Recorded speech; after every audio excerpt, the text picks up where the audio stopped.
I want to talk just a little bit about data disaggregation. That's a term that's being used a lot lately. And so the word disaggregation just means to split things into groups.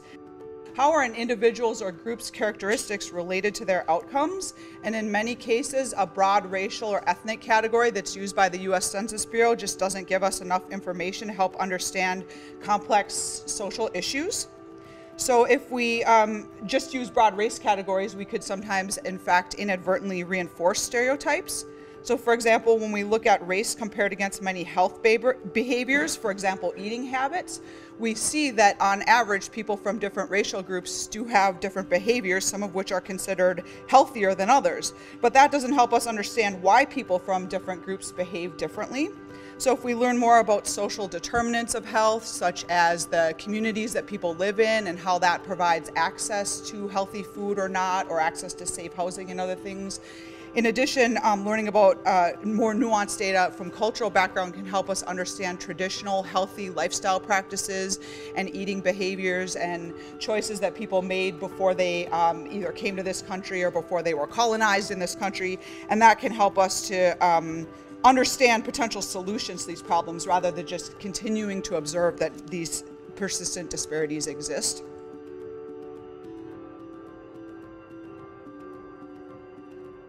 So when I say we're all biased, that makes some of us uncomfortable immediately.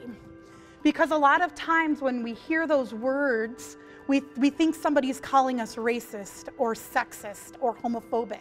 But the reality is we all have bias. We all behave in biased ways.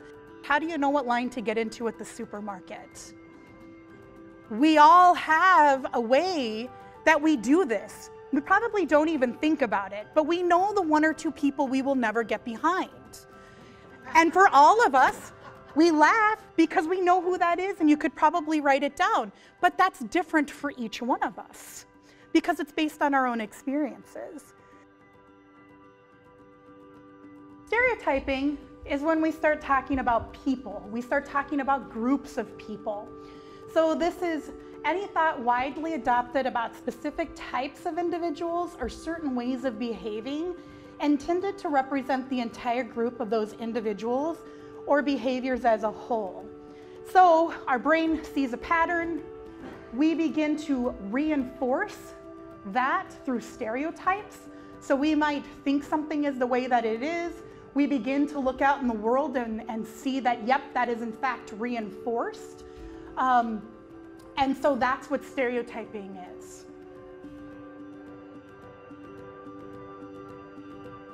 When we volunteer, we select organizations that we care passionately about, whether it's our personal interests or groups that we know. And where I have seen this show up in volunteering is the same that I mentioned about interpersonal relationships, in that we walk in and we make assumptions about people on first blush. Our brain is doing all of that behind the scenes. And so if we're meeting somebody that we don't know, we might make up an entire story about them. And it is based on the bias that our brain has or our experiences that we've had throughout our life. And among the signs of God is this: the lightning that is shown to you so that you may experience fear and hope. So fear and hope being instilled from lightning is a pretty powerful image, and perhaps the seeming juxtaposition between the verse on family and the verse on humanity is paralleled here in more ways than one. I mentioned to one table that the word in Arabic is more akin to difference rather than diversity. We tend to use the term diversity now, or variety, to kind of chip away at that negative connotations of difference. But really, like a lot of things in the world that might not be very comfortable to think about, we should try and embrace those negative connotations a little and see where they take us. So thinking about the genuine difference between, you know, our languages and our skin colors and basically our cultures and our societies, strangely enough, might be akin to lightning. On one level, for all of us, we talked about unconscious bias, it instills a level of fear in us, this reaction of fear and so on. And then on another level, which you might not necessarily think with lightning, but interestingly enough, it instills hope. Hope, maybe with lightning, hope for rain, hope for life on Earth. And if you see lightning in terms of the power of God, maybe hope in terms of the divine. Perhaps the diversity of humankind might instill in us fear, but it should also instill in us hope.